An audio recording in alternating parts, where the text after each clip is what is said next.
படையப்பா படத்துல நீலாம்பரி ரோல்ல நடிக்க இருந்தது ரம்யா கிருஷ்ணன் இல்லையா? அப்ப யாருப்பா அது? ஏன் அந்த ரோல வேணான்னு சொன்னாங்க? இந்த வீடியோல டீடைல்டா பார்க்கலாம். படையப்பா படத்துல ரம்யா கிருஷ்ணன் அவர்கள் நீலாம்பரி ரோல்ல ரொம்ப மாஸ் காட்டியிருப்பாங்க. இனிஷியலா அந்த படம் ரிலீஸ் ஆனப்போ அந்த ஒரு கேரக்டருக்கு இப்போ இருக்கக்கூடிய அந்த ஒரு மவுஸ் இல்லன்னு சொல்லலாம். மவுஸ் இருந்தது.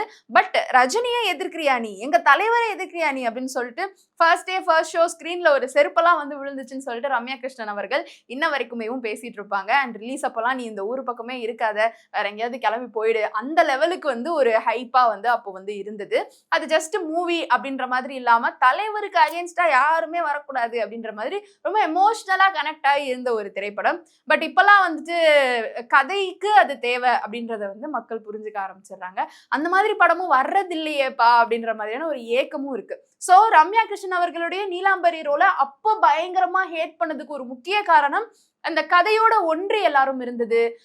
ஆக்டர்ஸோட இருக்கக்கூடிய அந்த ஒரு மரியாதை இப்படி எல்லாமே சொல்லலாம். அண்ட் ரொம்ப குவாலிட்டியான மூவிஸுமேவும் வந்துட்டு இருந்தது. சரி, அந்த டாபிக் அது வேற டாபிக். அண்ட் முக்கியமா நீலாம்பரி அவர்களுடைய அந்த ரோலுக்கு ரம்யா கிருஷ்ணனுக்கு முன்னாடி மீனா அவர்களை தான் வந்து கேட்டிருக்கிறாங்க. மீனா அதை வேணாம் அப்படின்னு சொல்லிட்டாங்களாம்.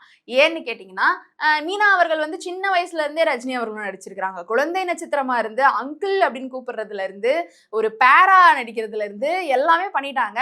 அந்த படையப்பா டைம் அப்போ வந்து அவங்க பாசிட்டிவ் ரோல்ஸ் மட்டும் தான் பண்ணணும் அப்படின்ற ஒரு மைண்ட் செட்ல இருந்திருக்கிறாங்க. அப்போ வந்து இந்த ஒரு ரோலை போய் டைரக்டர் சொல்ல அவங்க வேணான்னு சொல்லியிருக்கிறாங்க. நல்ல ரோலை மிஸ் பண்ணிட்டீங்களேப்பா அப்படின்ற மாதிரி இப்போ நம்மளுக்கு ஃபீல் ஆகலாம். அண்ட் மீனா அவர்களுக்குமே இப்போ ஃபீல் ஆகுது. நல்ல ரோல் அது, நான் மிஸ் பண்ணிட்டேன் அப்படின்னு சொல்லிட்டு அவங்க இப்போ ரிக்ரெட் பண்றாங்க.